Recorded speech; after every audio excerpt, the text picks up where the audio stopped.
Hey there guys, what is going on? I'm No Phoenix and welcome back to our channel once again today for another episode of the Armory. And today we're going to be reviewing the ASM1 submachine gun as requested by Raymod last week. So I know the video didn't get many views at all really. It got a decent amount of views and I'm actually pretty happy about that. It got around 50. So it's, it's something I'm going to continue to do. Hopefully I can continue to do it for a while. But today we're going to be doing the ASM1 nonetheless. Now the ASM1 has a lot more attachments than a sniper rifle would, so I'm going to be cutting out a few of the attachments, the ones that are kind of redundant. Like, I'm not going to go over the hybrid sight and the autofocus sight, because they're really just kind of the same thing. Like, who uses the autofocus sight? Please tell me. Who uses that? The target enhancer, well, that's whatever. And if you use the thermal on the ASM1, please don't use the thermal on the ASM1. You are probably a really new player to Call of Duty, so yeah, thermal on SMG, never, unless you're doing some wager for like $1 million, do not use the thermal. But let's get into the video, guys. Sorry about rambling at the beginning there, but let's go. So to start off, as usual, we're going to go over the base stats of the ASM1, and it has a damage of 11, accuracy of 6, fire rate of 11, range of 6, handling of 14, and a mobility of 12. So considering its highest stat is handling with a number of 14, that's a really good thing, because SMGs you always want to be accurate with. It actually has the best in-class damage as well, so we know that that's the most damage out of any SMG, not assault rifle, but it really does compare to an assault rifle with the correct attachments. And I'm going to be going over my favorite attachments to run on it a little bit later. I'm going to be doing this a little bit different compared to last week's episode. Last week, it was kind of the first time I did it. I was kind of experimenting with it, but this week I'm pretty sure I know what I got to do to make this video a little bit more entertaining, a little bit quicker, just something that you guys will love to watch, more often. Maybe on a Friday it'll be easier. What I'm saying is, this series is meant to, get you guys the information, get out and go slay some guys on Friday through your weekend. So that's the point. It's got to be quick, and last week was very long, so I'm sorry about that. So the first attachment we actually have here is the red dot sight, and I'm not going to go over the hybrid sight and the autofocus like I said before, but the red dot sight provides a -1 to accuracy and a -1 to handling, so it's not something we really want to do. It's kind of taking away from one of the two attributes that you kind of want this gun to have. I mean, you want to have good accuracy with any gun you use, and you want to have good handling, considering that it has the highest stat as its handling, so you're going to want to avoid the red dot sight. Using the red dot sight in guns in Call of Duty, especially, SMGs, has always been avoided. Using the red dot sight on things like assault rifles and things like that, that's been heard of, it's been done many times, it's actually a really good combo. But using the red dot sight on an SMG really just doesn't make any sense. It's only good on certain weapons, like for example the KF5. I remember towards the beginning of Advanced Warfare that was actually a really good combo with the KF5. However, at this point in time, the red dot sight on the ASM1 is not really what you're going to want to do. If you guys like that, if you guys have used that already and you're like, what are you talking about, it's actually really good, more power to you. Just keep on using it, keep on slaying those guys with the red dot sight, and we're going to get on to the next attachment here. So the next attachment we actually have is the laser sight. Now this is returned from Call of Duty Black Ops 2, and I absolutely love the laser sight. It's kind of like having a little bit of aimbot on your SMG. It's really cool. It's like having steady aim from any other Call of Duty game, but it just essentially increases your hip fire accuracy. You guys all know what it does, and it really just helps in those short range gun battles, which is what you're going to want to do with these SMGs, especially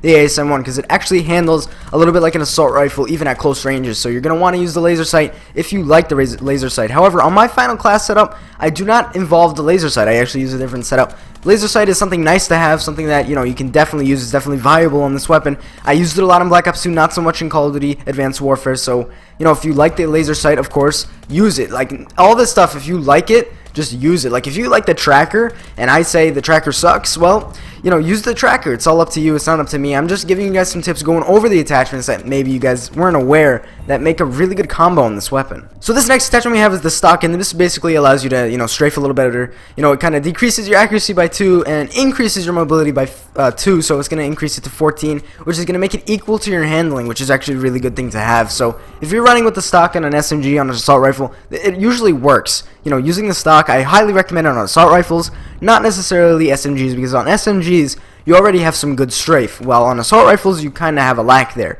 So you're going to want to use the stock more on assault rifles than SMGs, but if you like the stock on this SMG in particular, use it. I never had a problem with stocks on SMGs, but sometimes they screw me up because I'm moving a little bit too fast, and when that happens, you don't really get your aim on point all the time. So the next attachment we have is the foregrip, which is going to reduce your recoil. This has been in Call of Duty forever, and by far the best attachment to have on this weapon is the foregrip, because this weapon has a lot of upward kick. If you guys just take it into the firing range and shoot, it'll go up. You'll notice that it'll kick up. It won't kick side to side. It'll kick more up than anything else. So having the foregrip will keep it on target better than it would have before.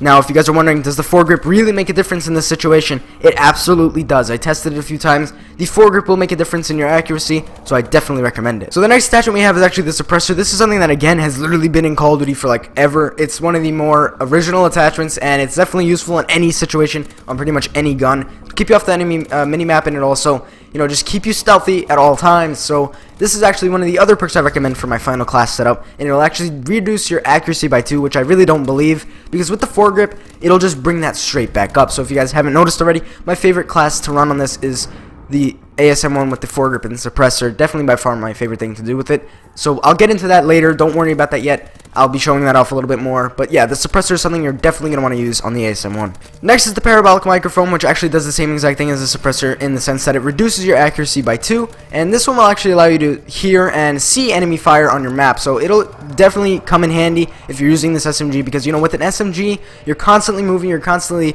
strafing from point A to point B, and you're going to want to know when there are enemies around you. And having this will guarantee that everybody on the map that's on the enemy team that will shoot will show up on your map, so you won't be left in the dark if they have suppressors. So it's definitely a very strategical attachment to have on your weapon, so definitely consider using it on an SMG or an assault rifle, and that's all I have to say about it. So the next attachment I have here is the advanced rifling attachment, which will provide a -2 to your accuracy and a +2 to your range.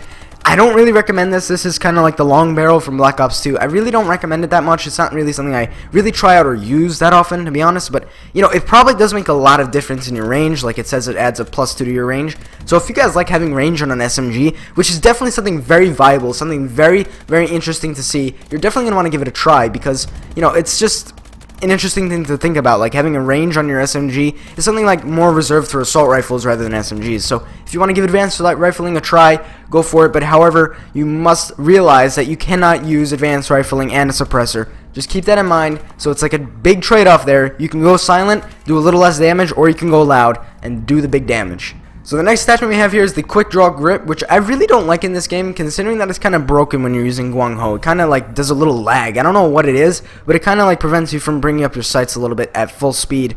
So this will provide a -2 to your accuracy. If you're not using Guang Ho, I highly recommend the quick draw. But on this weapon, like I said, foregrip and suppressor are going to be your godly things.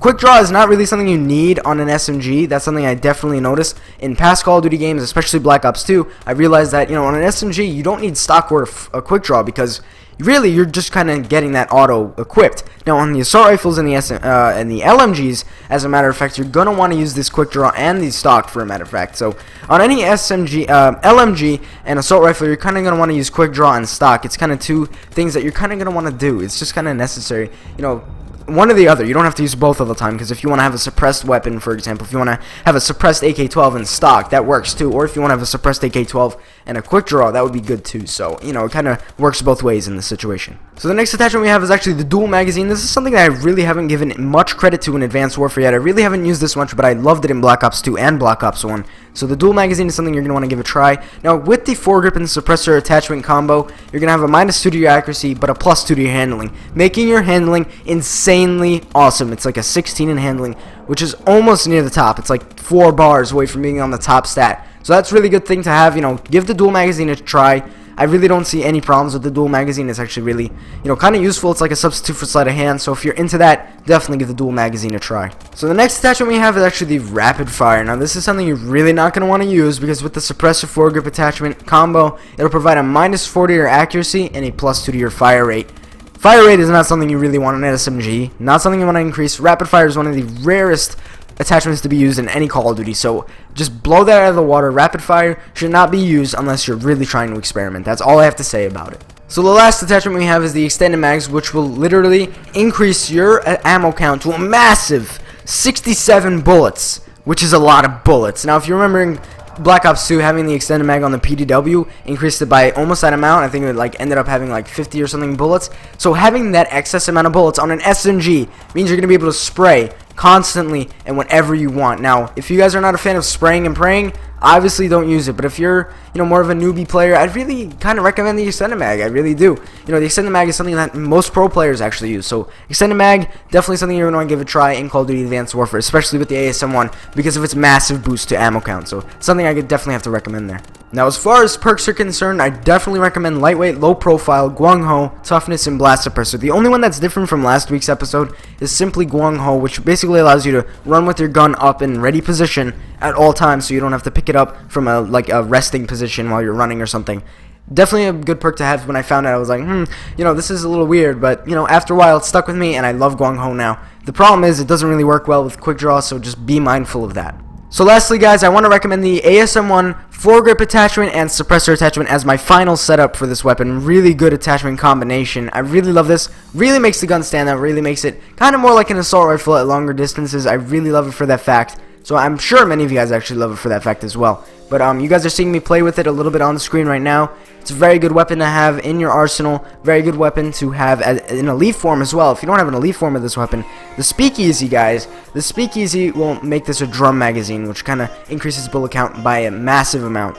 Not just like more than the extended mag. It's really insane, really fun to play with. So yeah, guys, thank you guys so much for watching this video. The ASM1 was definitely something I was willing to do when he requested it. Thank you again, Raymod, for requesting this awesome weapon.